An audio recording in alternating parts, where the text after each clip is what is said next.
Aí a gente se depara na palavra de Deus com um homem. Abra sua Bíblia comigo aí em 1 Reis, capítulo 19.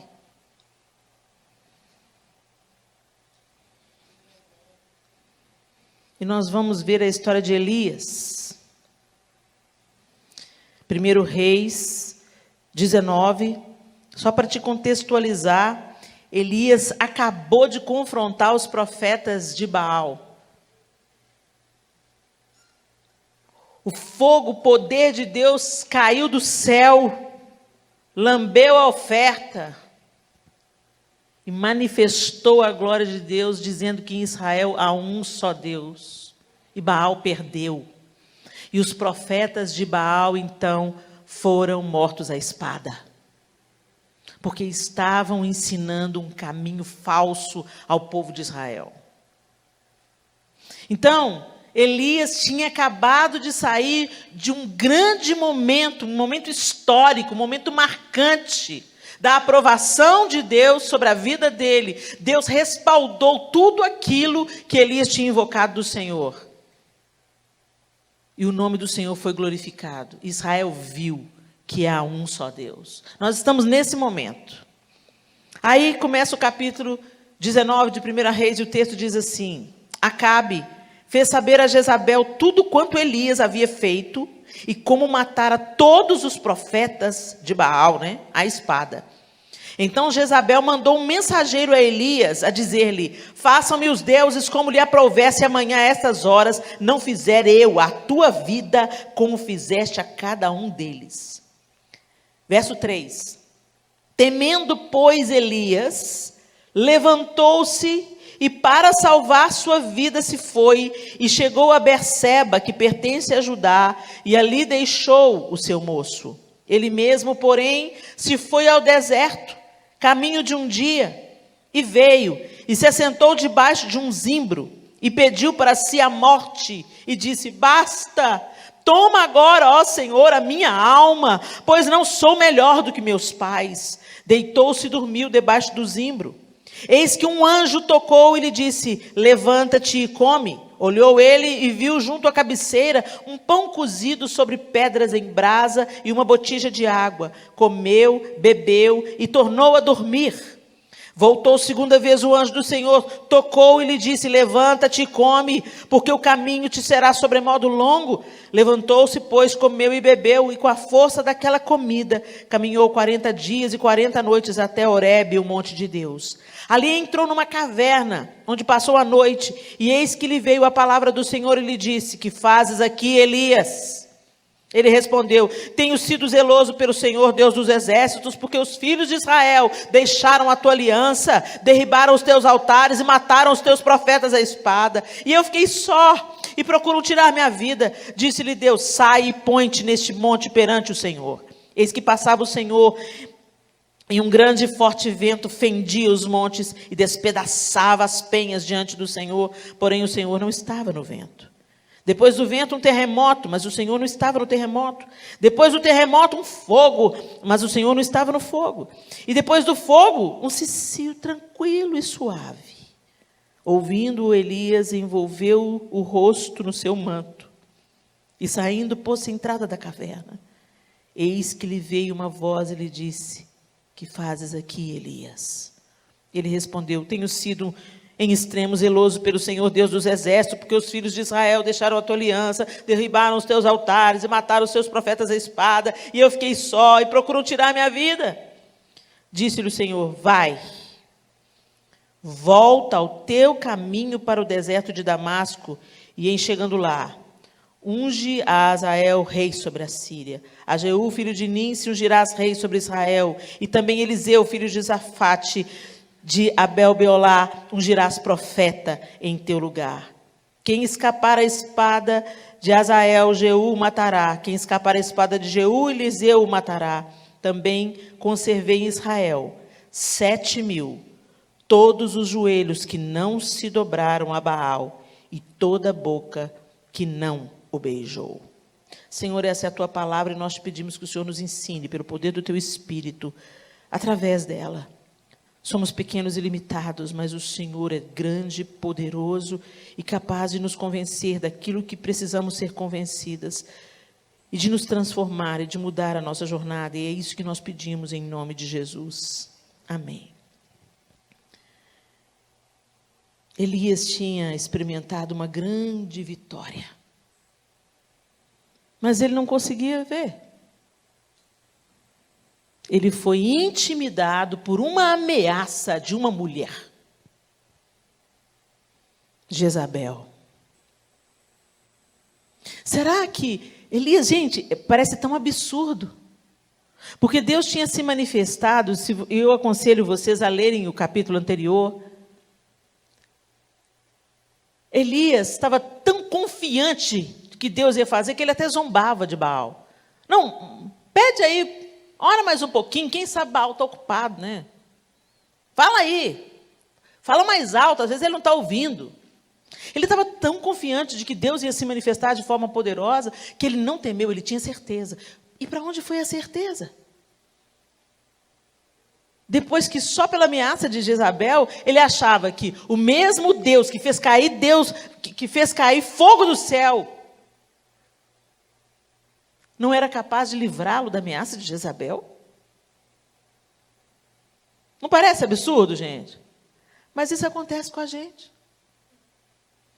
Você viu uma grande manifestação de Deus, você já experimentou milagres de Deus na sua vida, você já experimentou provisão de Deus na sua vida, e eu tenho certeza, se você puxar pelo fio da sua memória aí, você vai lembrar das maravilhas que o Senhor já fez na sua vida.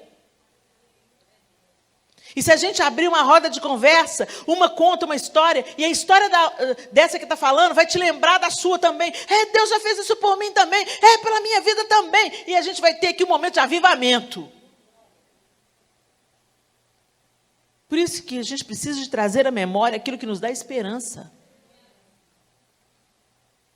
Mas aqui a gente vê claramente que Elias, após uma grande vitória, estava com sinais claros de um adoentamento emocional. Elias estava com sinais de depressão. O texto diz que ele saiu, foi para o deserto, deitou debaixo de um zimbro. Imagina, gente.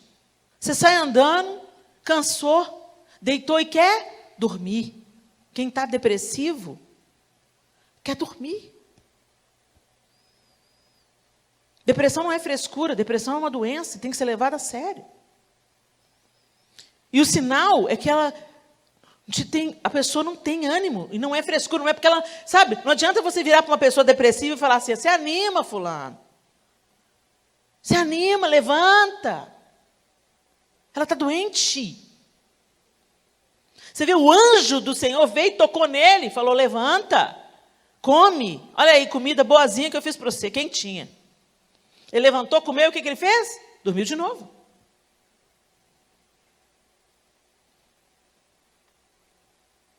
Ele estava adoentado emocionalmente. Por quê? Talvez porque a carga da batalha do dia anterior foi grande demais, porque o medo, por causa da maldade de Jezabel, era ameaçador demais. Não sei os motivos de Elias, mas o fato é que ele estava totalmente distanciado de quem ele realmente era, da identidade que ele tinha, da marca que Deus tinha colocado, da autoridade que Deus tinha entregado a ele. Ele não conseguia ver quem ele era em Deus e o que Deus tinha acabado de fazer através dele. Gente, isso está acontecendo com a gente. Por isso que a gente precisa de ficar fazendo essas reuniões para lembrarem vocês de quem vocês são. Principalmente nesse tempo de extremo esgotamento emocional. Não adianta tentar tapar o sol com a peneira. Às vezes você está tendo sintomas e você nem sabe que são sintomas de esgotamento emocional. Você está bem? Eu vi um meme na internet com a Fabiola Mello, eu ri demais. Ela falou assim, eu estou bem, é bem que fala, né? Ela estava dublando uma outra pessoa, gente, sensacional. Eu estou bem, e a pessoa completamente desequilibrada. E muitas de nós estão assim, você está bem? Falando, estou bem. Ainda mais a gente que é crente tem que manter a fachada. Né? A gente tem que manter o verniz. E está aqui a Bíblia mostrando a gente aqui, ó, Homem de Deus, Elias, estava ali sofrendo, deprimido, vulnerável emocionalmente. E se a gente pegar a Bíblia aqui, ó, um tanto de heróis da fé, gente, humano. Jesus, gente, quando Jesus vê Maria e Marta chorando por Lázaro, ele sabia que ia ressuscitar Lázaro, mas ele chora. Porque ele é humano, ele está na nossa roupa. Isso mostra para a gente a nossa humanidade. Se Jesus chorou, eu não vou chorar. Sabe o falso crente? Aquele, não, eu sou crente, tem que dar testemunho. Testemunho de Deus se dá vivendo para Deus, mergulhando em Deus, buscando resposta em Deus. Mas não consiste em ser o supercrente fake. O santarrão. Aquele que acha que é melhor do que todo mundo. Está com pecado até aqui. Se você acha que você é melhor do que alguém, você está atolado no pecado. Só os seus pezinhos estão de fora. Ó. Quando você olha para o outro, pecador, viu pecador. Ainda bem que... Sabe a oração do fariseu? Ó, Deus, ser propício a mim. Porque eu dou o dízimo do endro da hortelã. Gente, a gente entra nesse caminho facinho. Não é à toa que tem tanta história de fariseu com Jesus. É para a gente aprender e não entrar no mesmo caminho. Porque a gente entra no caminho do farisaísmo assim, ó. Rapidinho. A gente começa a se achar. E Elias está aqui para desconstruir isso e para mostrar para a gente. Eu acho tão lindo que Deus deixou todas as humanidades registradas na palavra.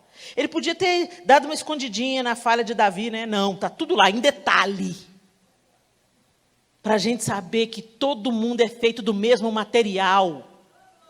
E que se nós não dependermos de Deus, nós seremos arruinados pelas nossas emoções, pela nossa cobiça, pelo nosso orgulho, etc, etc, etc. Mas aqui nós estamos nos detendo no esgotamento emocional, que tem trazido distorção à nossa identidade.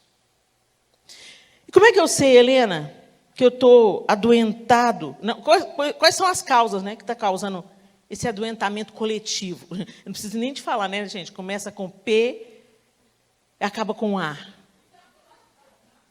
Três chances. Uma pandemia. O mundo inteiro adoeceu. E a doença, gente, não é só o vírus, não. Os relacionamentos adoeceram por causa de brigas políticas dentro de casa. Amigos se separaram, igrejas racharam. Oportunistas se aproveitam da crise como parasitas para se dar bem. Ou para fazer resistência a um governo que não concordam. Por outro lado, outros colocam homens em lugares de deuses. Gente, homem nenhum vai resolver o que tem que ser resolvido no planeta. Homem nenhum. E se o mundo concordar que um homem está colocando o mundo no prumo, esse cara é o anticristo. Porque a única pessoa que vai colocar um prumo no mundo de novo é Jesus. O governo sairá de Sião e ele, assentado no trono, reinará sobre as nações. Essa é a esperança da igreja. A nova Jerusalém vai descer do céu ataviada, a eternidade vai invadir o temporal e o mundo será transformado. E quem vai reinar é Jesus. Aí, meu filho, aí a arma vai virar arado, o leão vai pastar com o cordeiro, e a ordem vai... Até lá, homem é homem. Se o cara chegar no poder e quiser fazer certo, ele não vai conseguir. Porque nós estamos mergulhados num sistema podre. Então não coloca a sua esperança no homem, não. Ora pelas nossas autoridades. Pensa bem na hora de votar. Mas confie só no Senhor. Aqui, o caos social é um dos motivos do adoentamento emocional. Então, quando a gente vê o tanto de má notícia, não pense você que isso não vai te causar um adoentamento emocional. Ninguém consegue, gente, ficar vendo tragédia, tragédia, tragédia. E nessa segunda onda da pandemia aqui, pelo menos em Belo Horizonte, todo mundo perdeu alguém. Você perdeu um amigo próximo, a mãe de um amigo próximo, quem não perdeu gente da própria família. Eu conheço um pastor que perdeu pai e 2 irmãos. Filhos perdendo mães. Eu perdi uma amiga, perdi mais de uma amiga, perdi amigas queridas. Queridas, mulheres de Deus, vitimadas por essa pandemia. Não está escolhendo classe social, não está escolhendo se é crente, se é incrédulo. Sabe, o pessoal fala, não, está morrendo quem Deus está condenando. Gente, está morrendo homem santo de Deus, mulher santa de Deus, gente podre, está morrendo de tudo quanto é jeito. E não tem jeito de você ouvir essas notícias e pensar que você está ficando. Você pode até não ter uma reação imediata, mas isso vai sair por outro lado. Não tem jeito de você saber que um psicopata entrou numa creche, matou professor e matou criancinha de um ano e meio e ficasse assim mesmo.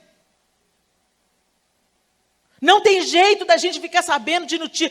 Já tinha um tanto de má notícia. Agora ainda tem as notícias da pandemia. E piorou e matou tanto. Uma ala inteira de hospital morreu sem oxigênio. Não tem jeito, gente. Isso adoece a gente emocionalmente. Por quê? Porque nós somos feitos de carne e osso. Nós não somos super-heróis. A gente tem sentimentos. E nós, mulheres, então, um pouco mais. A gente é mãe, a gente se coloca no lugar de uma mãe que teve aquele bebê na creche e não vai voltar para casa. O caos social,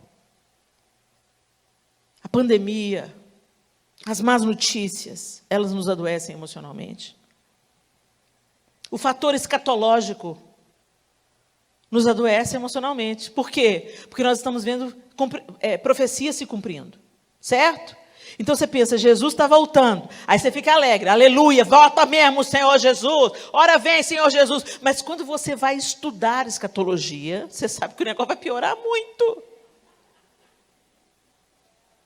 Então se você tem um pouco de noção do que a gente vai ter que encarar, do que está previsto para acontecer, dos homens verem que Deus está fazendo e não se arrependerem da sua maldade. Roma, o Império Romano, vai ser fichinha perto daquilo que está vindo por aí. Aí quando a gente pensa nisso, isso também deixa o nosso emocional abalado. O fator psicológico. Você tem que lidar com as questões do medo de ser infectado por um vírus. Você tem que lidar com as questões do luto, se você perdeu alguém. Você tem que lidar com as questões de proteger as suas crianças. Mas as suas crianças também estão sem aula. E isso está deixando as suas crianças ansiosas e frustradas e agitadas. E você tem que equilibrar isso tudo, equilibrar os pratos dentro de casa, para ser uma mãe que não pega um menino desse de jeito, porque ele não tem culpa de nada, ele também é uma vítima, e você não pode descarregar em cima dele a sua raiva, e você fica aqui. Gente, nós não somos de aço. Aí o casamento começa a dar sinais, não do seu casamento, não, meu casamento piorou na pandemia, não piorou não, você só enxergou o problema que estava tendo, que ficava escondido pela vida agitada de vocês dois. Então algumas coisas estão vindo à tona, não é para nos abalar, era para nos curar, nos levar ao caminho da cura, da busca pela cura. Olha, nosso casamento estava adoentado, eu nem estava percebendo, vamos trabalhar isso aqui. Olha, meu relacionamento com os meus filhos estava muito distanciado. Eu nem estava percebendo. Deixa eu parar um pouco, deixa a casa um pouquinho de lado, deixa eu brincar de Lego com os meus filhos.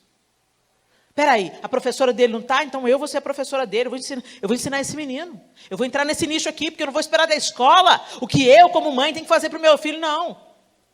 Mas não é isso que está acontecendo, gente. A gente está fragilizado, fragmentado. E aí a gente recua. E aí a gente começa a dançar a música que Satanás está tocando. Por quê? Porque estamos vulneráveis psicologicamente. Tem o fator físico. Quem pegou a Covid, algumas pessoas estão desenvolvendo sequelas. Pessoas estão tendo problemas cardíacos, pessoas estão tendo problemas de coagulação, pessoas não recuperaram mais o paladar e o olfato. Outras pessoas pegaram Covid, outras pessoas estão com outras doenças, porque as outras doenças não falaram assim, Covid chegou, estamos de altas. Não, gente. As outras doenças continuam acontecendo. O câncer continua acontecendo, o diagnóstico de esclerose múltipla continua acontecendo. Então, nós estamos tendo que lidar também com os problemas que o emocional e o psicológico somatizam e saem no nosso corpo. Dureza? Tá mole para ninguém não, gente, mas fica firme aí. E, finalmente, o fator espiritual. Por quê? Você olha para o caos social. Você olha para a bagunça que o mundo está. Cada dia uma notícia nova e ruim. Porque boa notícia não dá ibope.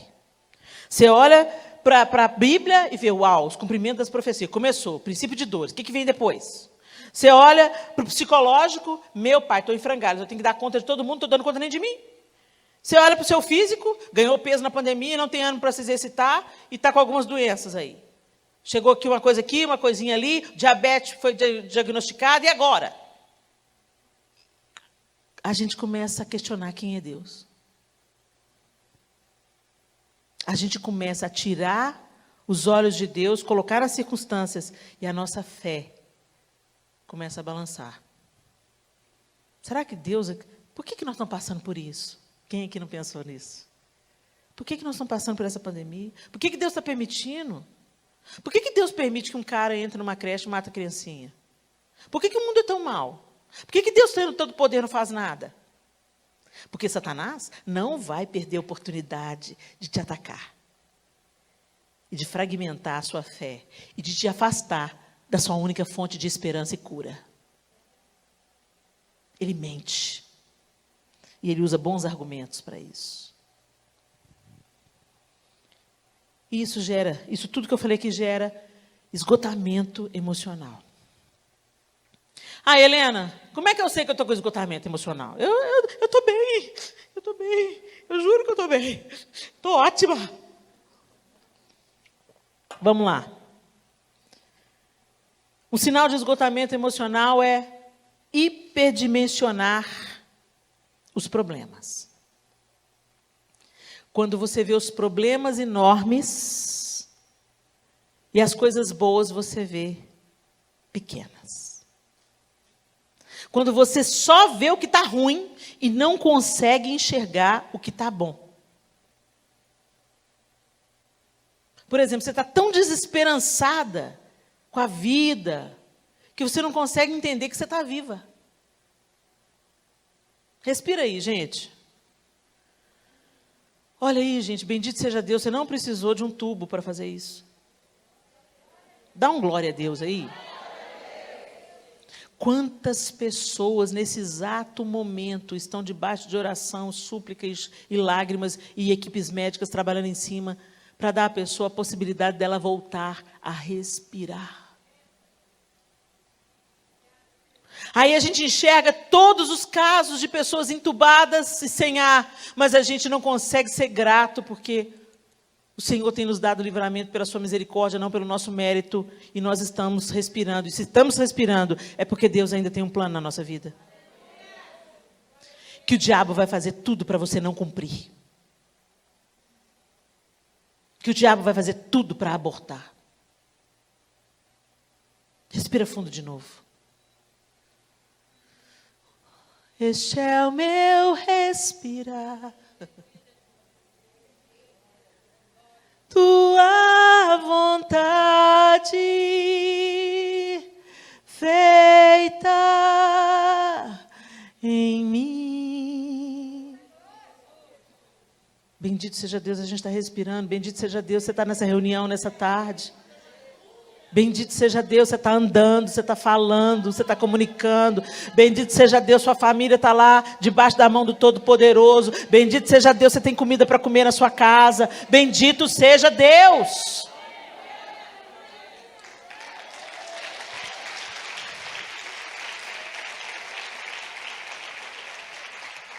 Mas como Elias, a gente não consegue ver a bênção, a vitória e o poder de Deus. A gente vê uma rainha injusta sentada no trono, dando ordens e ameaçando a nossa vida. A gente não vê um Deus que tem nos livrado, tem nos guardado e nos dado resiliência para a gente atravessar. A gente está vendo um vírus cruel matando pessoas e políticos que não se entendem e vacinas que não dão segurança e um tanto de má notícia. Mas o sol está nascendo todas as manhãs. As misericórdias do Senhor se renovam junto com o nascimento do sol sobre as nossas vidas. O pôr do sol continua sendo maravilhoso, uma assinatura de Deus em cada final do dia, dizendo para a gente: oi, toda a viração do dia, eu ainda estou aqui. O sangue de Jesus está disponível para perdoar o nosso pecado. A igreja está pronta, de portas abertas para nos acolher, nos ouvir, nos encorajar, nos mover, nos reunir em adoração diante do trono de Deus. Você pode não estar comendo carne todo dia, mas se você tem arroz com feijão, você é um grande privilegiado. Tem gente que está catando comida no lixo. Você tem um teto para morar? Quando você sai daqui, você tem um teto? Ou você vai para debaixo de uma caixa de papelão? Você tem um teto, uau! Então coloca o seu olho nisso. Mas quando nós estamos com um esgotamento emocional, a gente não consegue enxergar. A gente vai só vendo, vida, céus, a gente não vai dar conta, o mundo vai acabar, Deus desistiu da gente. A gente só consegue ver o lado ruim para nós.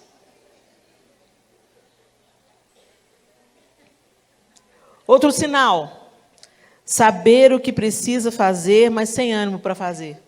Quem? Você sabe que você precisa fazer, mas você não tem ânimo, não. Você sabe que aquela gaveta está lá para arrumar, mas você não tem ânimo para arrumar. Você sabe que você tem que ligar para aquela sua comadre, mas você não vai ligar para ela, não. Você sabe o que você precisa fazer, mas você não tem forças para fazer.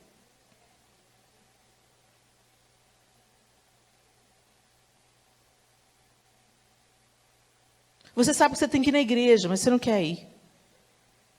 Você vai assistir online de pijama, que é mais fácil. Mas isso gera outras acomodações. E outros adoentamentos.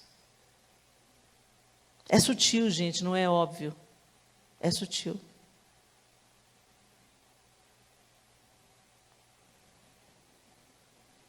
Busca isolamento. Você não quer ver gente. Para você ver gente, você tem que se esforçar. Você que está assistindo a gente aí online, né? Não vou na igreja não, porque eu vou ver gente. Tem um estudo sério que diz que quando a pessoa fica muito tempo isolada, ela não consegue, ela tem grande dificuldade de se conectar novamente. Ela tem dificuldade de sentar junto com outra pessoa, de conversar. Então, ela entra nesse nicho de auto-isolamento. Gente, ninguém fica saudável isolado. Nós não fomos criados para ficar isolados uns dos outros.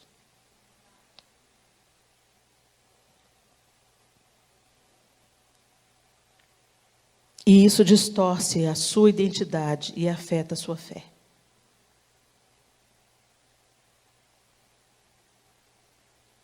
Distorce a identidade. Você começa a ser uma pessoa que você não era. E você fica amarga, pessimista, desanimada, desesperançada, fã do isolamento, amedrontada e reativa. Se alguém mexer com você, você dá um soco na cara. Se você não concorda comigo, você é meu inimigo. Não, gente, a gente pode discordar em um tanto de coisa e continuar sendo amigo. A gente pode ter opiniões diferentes, votar em candidatos diferentes, gostar de cores diferentes, ok? Isso não é a vida, não. Isso faz parte da vida. Isso são escolhas. E nós somos livres para fazê-las. Nós somos muito mais do que aquilo que fazemos. Mas isso está tão entranhado, tão misturado no nosso tempo, que você é aquilo que você faz. Então, se você prega, você é uma mulher de Deus. Não. Eu posso pregar aqui, ser uma bênção na sua vida e ser uma jararaca na minha casa. Eu não sou o que eu faço, eu sou o que eu sou. E essa face eu não posso esconder de Deus. E as coisas que precisam ser curadas em quem eu sou, só Deus pode curar. Mas está tudo misturado. E a gente misturou as estações de tal maneira que, se você não pensa como eu, você é meu inimigo. Se você gosta de amarelo, você é fascista. Gente, é a temporada dos absurdos. Nós somos muito mais. Nós somos filhos de Deus. E como filhos da luz, nos tornamos cada dia mais parecidos com Jesus. Eu acho lindo como Jesus lidava com o Império Romano. O pau quebrando.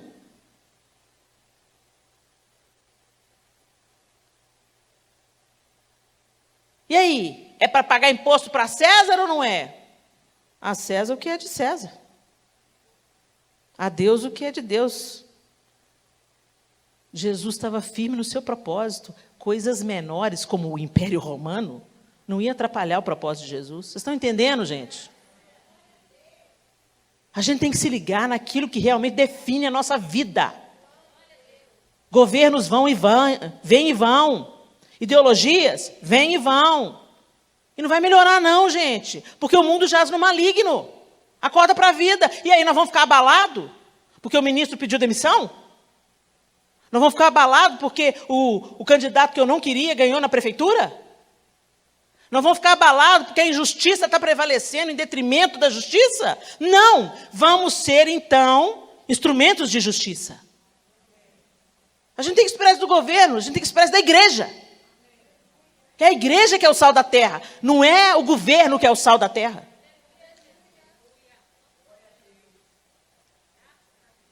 Vamos ajustar o nosso coração e firmar a nossa identidade em Deus?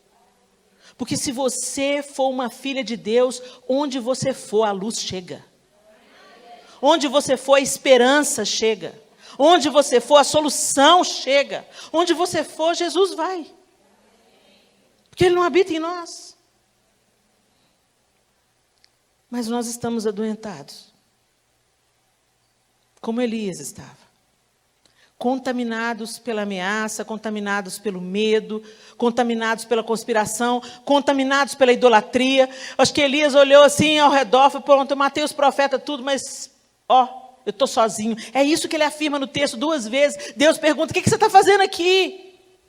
O que você está fazendo aqui, Elias? E o que ele responde? Estou sozinho. Ele não estava sozinho. Deus falou com ele, você não está sozinho. Tem outros tantos que não se dobraram a Baal e não beijaram seus pés. Presta atenção, Elias. Quem é você? Você é quem Deus diz que você é. Não é a pandemia que define quem você é. Não é a situação na sua casa que define quem você é. Não é o desemprego que define quem você é. Não é a crise no seu casamento que define quem você é. Mas aquilo que Deus e só Deus pode fazer na sua vida. Através de você que é filha. Se somos filhos, somos herdeiros. E temos o Espírito de Deus, é o que a Bíblia diz. E o Espírito de Deus que habita em nós nos habilita para atravessarmos o que precisarmos atravessar. Então, o que nós vamos fazer, Helena? Tá bom. Você falou aí, isso tudo aí, tá bom. Mas e aí? Estou abalada. A Nívia cantou Não Seremos Abalados, mas estou abalada. Está funcionando para mim, não. É tão interessante que a música fala, né? Confiando em nosso Deus e em seu eterno amor, não seremos abalados. Entenderam a condição? Confiando em nosso Deus. Se eu confio em nosso Deus, é que eu não vou ser abalada. Se eu confio no seu eterno amor, eu não vou ser abalada. Se os meus olhos estão nele, naquilo que a palavra dele diz, naquilo que ele vai fazer, na soberania dele, tudo ao redor pode estar contrário àquilo que eu acho certo. eu não serei abalada, porque os meus olhos estão no Senhor. Então tem uns caminhos aqui. Quais as soluções? Primeira solução, descansar. Você escuta um tanto de gente falando assim, vou desistir. Desiste não, descansa. Porque quando você desiste, é porque você está exausto, concorda? Você está exausto. Eu estou lutando para o meu casamento, Helena. Eu estou orando pelo meu marido, Helena. Vontade de dar um tiro na cara dele, é isso que eu tenho. O que eu vou fazer? Descansa. Oba, vou tirar férias do meu marido. Não. Não. Mexe com isso não, que vai dar ruim. Descansa. Para de tentar arrastar o seu marido na força. Você está carregando o seu marido nas costas? Não, descansa. Ô meu bem, ó, está aqui, viu? Cuida aí. Deus te abençoe. Você faz aí, eu te ajudo aqui. Para de ficar tentando convencer o seu marido. Você não é o Espírito Santo. Para de ficar repetindo as mesmas coisas para o seu filho, adolescente. Ele já sabe.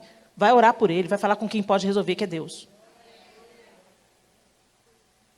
A gente fica brigando com as nossas forças. Brigando com as nossas forças. Ô menino, você unge o menino, você bate no menino, você dá castigo no menino, leva o menino obrigado na igreja. Gente, isso não funciona. Quando é criança, tudo bem. Você fala, vamos agora. Agora, quando entrou na determinada idade, eles fazem escolhas. Então, o que você faz? Você não pode bater no menino, você não pode arrastar o menino pelos cabelos para a igreja, mas você pode orar por ele. Ele não tem defesa contra o seu joelho no chão. Então, põe o joelho no chão, boca no pó e vai gemendo até Deus dar a resposta. E entrega mesmo. Ama seu filho, cuida do seu filho, demonstre o seu amor por ele com atitudes, mas para de falar na cabeça dele o que ele já está cansado de saber. Vai falar com Deus quem pode resolver. Descansa. Aí a gente fica naquela peleja. Eu vou fazer, vai acontecer, vou pegar o menino, vou bater no menino, vou ralar a cara dele no muro chapiscado. Só vai conseguir um filho rebelde e revoltado em casa. Não, eu que tenho que provar que eu estou certa nas discussões de família. Não, gente. Para de discutir na mesa. Mesa é lugar de paz, mesa é lugar de declarar o amor, mesa é lugar da comunhão. Não leva briga para a mesa, não. Eu estou falando isso, gente, de experiência própria, porque nós somos uma família que a gente gosta muito de discutir ao redor da mesa. Mas algumas discussões lá em casa foram proibidas. Quando começa alguma coisa naquele veio, eu levanto. Então, gente, valeu, foi uma delícia sentar com vocês. Por quê? Eu preciso descansar. Eu não vou mudar a cabeça dos meus filhos, eles não vão mudar a minha, então eu vou ficar julgando conversa fora, para quê?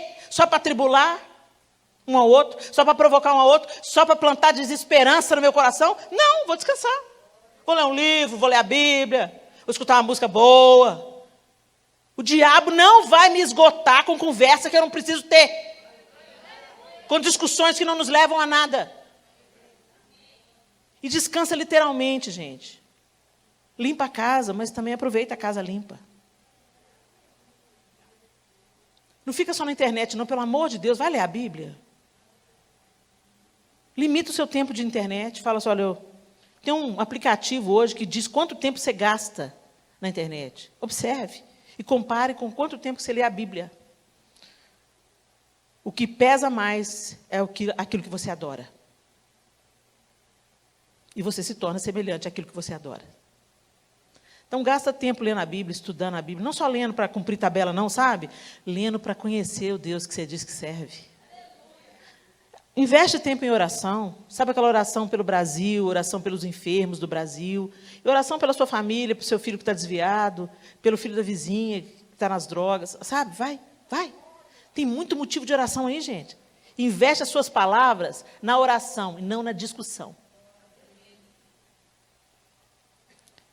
Toma um banho gostoso, põe uma música abençoada, toma um chá quente de noite. Para quem gosta de chá, né? Aquele chazinho de hortelã. Delícia, cheiroso. Desliga a televisão. Relaxa. Faz um escalda-pés. Maravilha. Coisas simples, que diminuem o estresse, que vai colocando aos poucos o emocional no lugar. Vai ver o pôr do sol. Da sua casa dá para ver o pôr do sol? Tem sido a minha terapia. Aliás, eu tenho uma terapeuta, mas além da terapeuta, eu tenho o pôr do sol.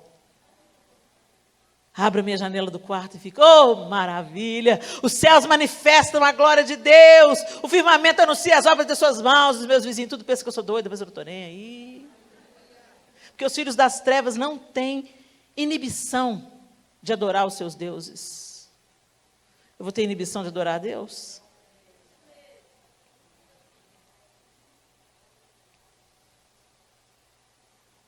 Cuidar da saúde física. Cuide de você. Pensa quando você for colocar alguma coisa dentro da boca. Pensa se aquilo vai te dar saúde ou vai prejudicar a sua saúde. Ai, Helena, mas eu amo um brigadeiro. Tudo bem, não uma caixa. Né? Um não vai fazer mal, mas uma caixa faz. Come direito, gente. Cuida da sua alimentação. Faz exercício físico. Ah, Helena, eu não gosto de exercício físico. Vou te explicar uma coisa. Depois dos 40, ou você cuida da sua saúde, ou você cuida da sua doença. Se você não come direito, não faz exercício físico. De um dos dois, você vai ter que cuidar. Então, te dou a dica. Cuida da saúde. É mais fácil. É chato mesmo. Detesto exercício físico. Detesto exercício físico, mas vai produzir vida. Amém? Então a gente não faz só o que a gente quer, a gente faz o que a gente precisa. Cuida da sua saúde física. É muito importante que você se cuide. Vai fazer o preventivo do câncer de mama? Vai fazer o preventivo de colo do útero? Para de procrastinar a sua saúde. Você gasta com botox, mas não gasta com a consulta ginecológica? Me ajuda, gente. Cuida da saúde. E colocar para fora. Coloca para fora. Para de viver de verniz. Quando estiver ruim, fala, está ruim. Quando estiver pisando no seu pé, fala, está pisando no meu pé. Quando estiver te machucando, fala, está me machucando. Eu não quero ter essa conversa. Está me machucando. Fala o que você está sentindo. Sem gritar. Porque se você não falar, gente, você vai acumulando, você vai acumulando, você vai acumulando, você vai acumulando. Um dia, uma última gota vem. E a meleca está formada. Você explode de um jeito que não tem mais conserto. Você fere as pessoas. Tudo que você não falou, você vomita. Nunca mais aquela relação vai ser a mesma coisa. Então, aprende a falar no primeiro momento. É claro que você não vai sair falando aí para todo mundo. Se eu estou passando uma dificuldade, se eu estou me sentindo angustiada, se eu estou questionando a existência de Deus, eu estou com dúvidas, eu vou procurar uma pessoa que pode me responder. Vai procurar a sua pastora de mulher, pastora Madá. Procura ela. Pastora, pode marcar um horário? Eu estou precisando de abrir meu coração. E eu não posso abrir meu coração na rede social. Eu vou abrir meu coração em quem pode orar comigo, em quem pode aliviar a minha carga, em quem pode me olhar nos olhos, nem que seja para não falar nada, mas ouvir, porque às vezes só de você falar, você fica leve. Só de você dizer, rasgar o seu coração e falar, eu não estou dando conta. Ou, eu estou numa crise de fé, eu estou muito confusa. Será que Deus não está vendo isso tudo? Será que... Põe para fora. Porque isso vai te desviar completamente de quem Deus te criou para ser. Feche os seus olhos. E eu queria que você fizesse uma pergunta, né? Nós falamos aqui dos sinais de esgotamento emocional, né? falamos que a gente tem uma tendência, são sintomas.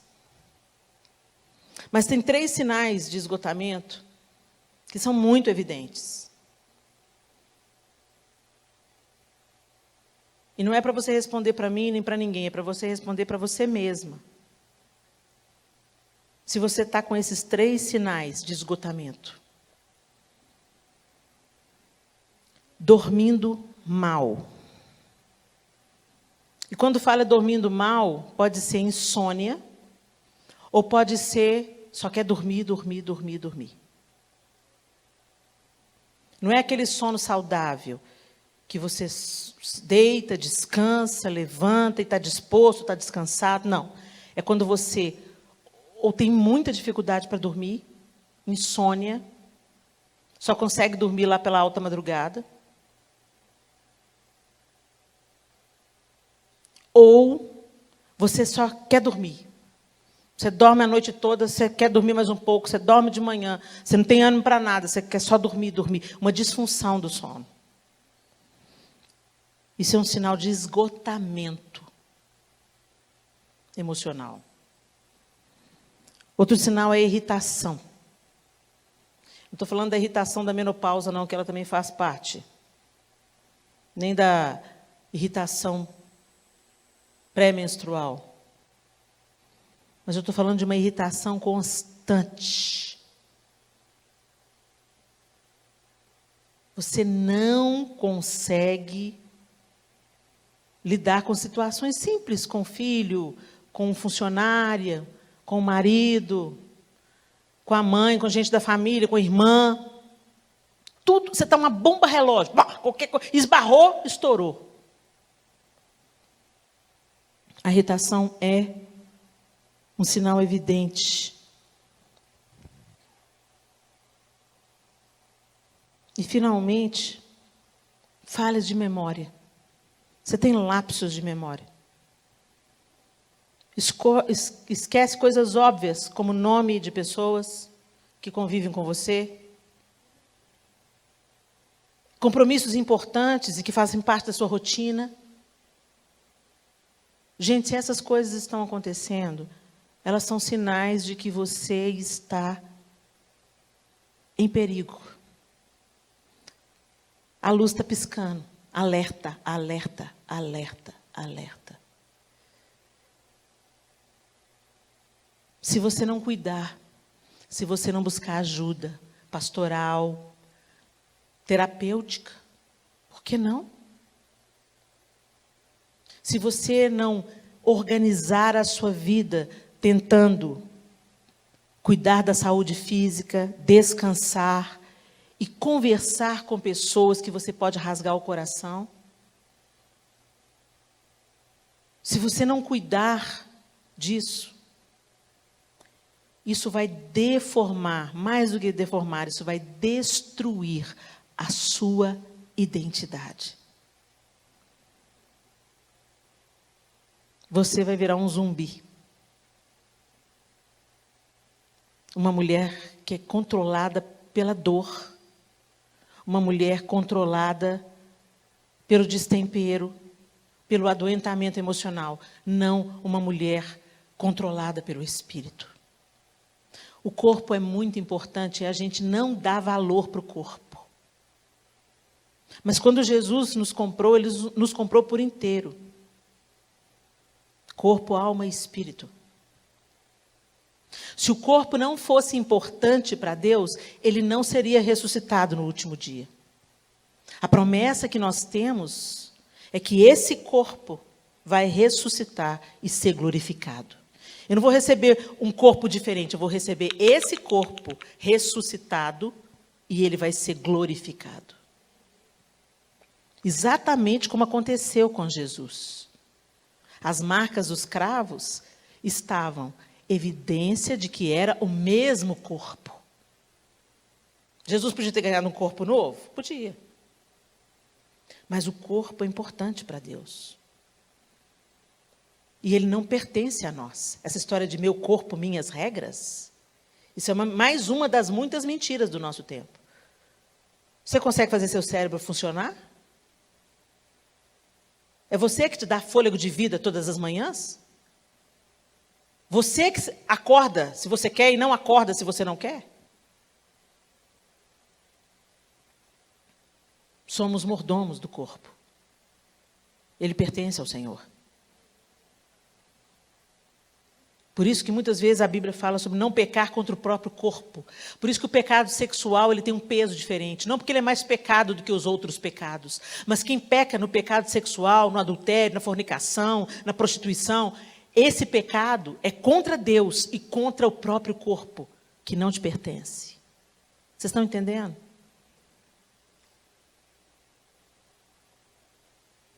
Quando você cuida do seu corpo, você também está cuidando da restauração da sua identidade de filha. Não é para idolatrar o corpo, mas é para cuidar bem. Amém, gente? Elias foi para a caverna. E ele tinha todo o discurso para Deus. Passou a noite lá. Mas é tão interessante um detalhe no texto bíblico.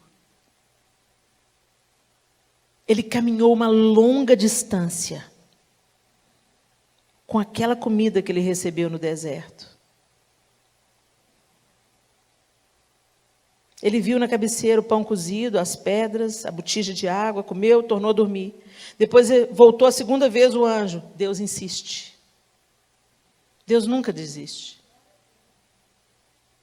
Quando o plano de Deus ainda não foi cumprido, Ele continua insistindo com você. Talvez o fato de você estar aqui hoje seja uma insistência de Deus com você. Você já ouviu isso, você já sabe disso, mas você não está colocando em prática. Mas Deus está insistindo.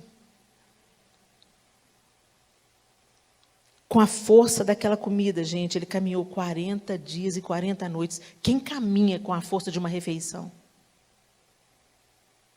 40 dias e 40 noites. Porque o pão veio do céu. Foi Deus que preparou a comida. Você não precisa de muito.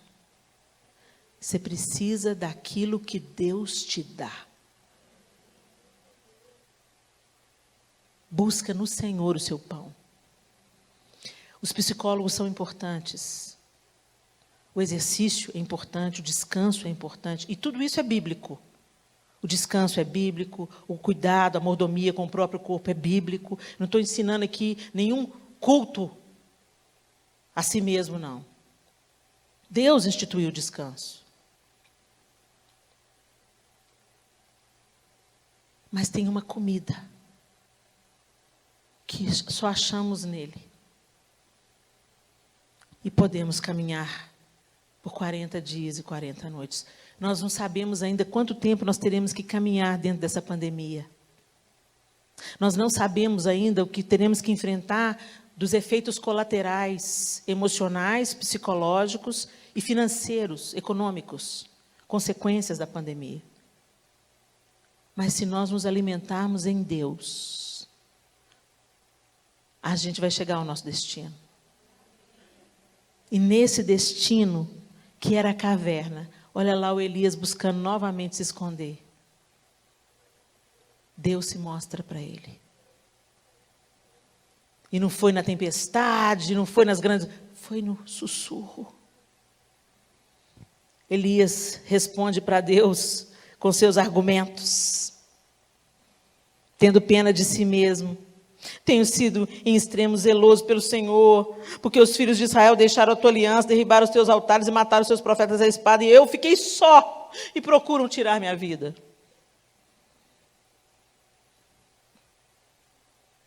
E o Senhor não dá bola para a autocomiseração de Elias.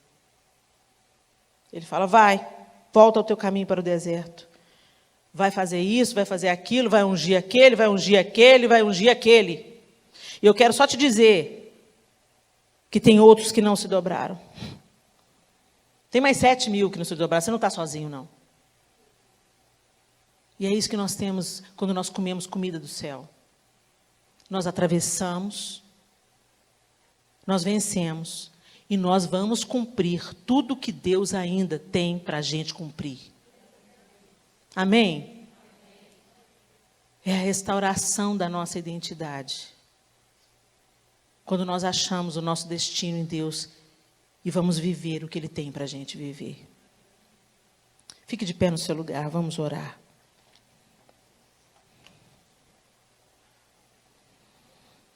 Depois desse tempo, Elias unge Eliseu, seu sucessor. Nós estamos num tempo caminhando na terra, aprendendo a nossa lição, vivendo o que a gente tem que viver, derrubando os ídolos que todos os dias se erguem para tomar o lugar de Deus no nosso coração. Mas a gente está passando também para a próxima geração o bastão. Você vai vencer, minha irmã, e ser restaurada na sua identidade, não é só para você. É para sua filha, para sua sobrinha, para sua aluna, para sua vizinha adolescente. Nós precisamos de nos tornar mulheres que passam o bastão para a próxima geração, que levanta a outra geração. Quando você pensa que acabou, só está começando, Deus vai usar você para levantar uma outra geração de mulheres restauradas na sua identidade. Amém? Feche os seus olhos. Senhor, Tu és a nossa esperança. Não há outro Deus. Não há outro caminho. Não há outra esperança. Os governos do mundo não são capazes de curar a terra. Os ídolos que elegemos serão derrubados um a um. As ideologias vêm e vão, mas o Senhor permanece para sempre. E o Senhor é a nossa rocha, a nossa segurança. Perdoa-nos, Senhor, por termos colocado outras coisas no lugar que pertence somente a Ti. Isso tem nos fragmentado emocionalmente e nos deixado vulneráveis. Mas nessa tarde nós olhamos para o Senhor como Elias. E com os nossos discursos de lamentos, muitas de nós também nos sentimos sozinhas. Mas sabemos que como o Senhor respondeu a Elias e deu a ele um destino, o Senhor também tem um destino para cada uma de nós. Conduz-nos nesse caminho novo, Senhor. Caminho de confiança plena no Senhor. De esperanças renovadas através da Tua palavra. Nós não queremos ler a Bíblia apenas como um ato religioso. Queremos nos alimentar do pão que vem do céu. Que nos permite andar 40 dias e 40 noites. Pai, Te pedimos perdão por não descansarmos, por não cuidarmos do corpo que o Senhor nos entregou para cuidar. Te pedimos perdão por, às vezes, colocarmos um verniz de que está tudo bem quando não está tudo bem. E de querermos ser super crentes aparentemente. Queremos rasgar o nosso coração e confessar as nossas culpas diante do Senhor e também diante dos nossos irmãos, porque assim seremos fortalecidos. A Tua palavra nos promete que quando confessamos as nossas faltas, seremos curados. Alinha a nossa identidade. Remove, Senhor, os espinhos que se ergueram, outros que trouxemos para a nossa vida e que distorceram a maneira como nós nos vemos. Distorceram a nossa maneira de agir com o nosso próximo. Distorceram a nossa caminhada na jornada. Ajusta-nos novamente, ajuda-nos, Senhor. Porque como o Senhor bem disse em João, sem o Senhor, nós nada podemos fazer. Nós nos rendemos, pedimos perdão, porque colocamos esperança onde ela não está. Te pedimos perdão. Que como Elias sejamos alimentados, levantados, exortados. Que o Senhor se manifeste a cada uma de nós aqui de uma maneira particular. E que o Senhor nos encaminhe nos caminhos que nós precisamos andar. Cura-nos pelo Teu poder. Liberta-nos pelo Teu poder. Nos dê sabedoria pelo Teu poder. E nos torna mulheres segundo o Teu coração, filhas, que se lembrem todos os dias que nós somos o que o Senhor diz que nós somos. Em nome de Jesus, o Cristo. Amém e amém. Aleluia. Deus abençoe vocês.